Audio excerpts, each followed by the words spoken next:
Stress may play a key role in just how quickly hair goes from colored to ashen.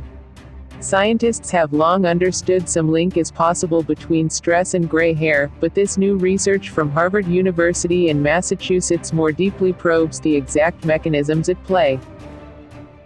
The researchers' initial tests looked closely at cortisol, that stress hormone, that surges in the body when a person experiences a fight-or-flight response.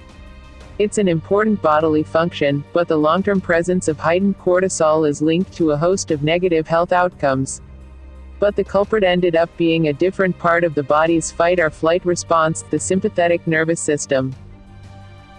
Chemicals released during the stress response, specifically norepinephrine, causes pigment-producing stem cells to activate prematurely, depleting the hair's reserves of color.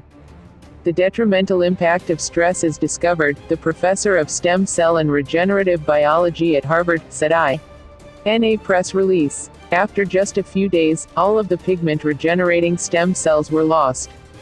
Once they're gone, you can't regenerate pigments anymore. The damage is permanent. Gray hair is caused by loss of melanocytes in the hair follicle.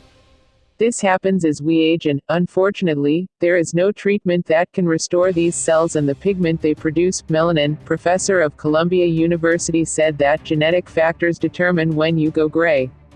There is nothing that can be done medically to prevent this from happening when it is genetically predetermined to happen. Smoking, for instance, is a known risk factor for premature graying. So kick the habit if you want to keep that color a little longer. Other contributing factors to premature graying include deficiencies in protein, vitamin B12, copper, and iron, as well as aging due in part to an accumulation of oxidative stress. That stress is prompted by an imbalance between free radicals and antioxidants in your body that can damage tissue, proteins, and DNA. So friends, now you must have better understood that why this occur. We hope that you have learned something new from this video. Please like this video and don't forget to subscribe our YouTube channel. Thank you very much for watching this video.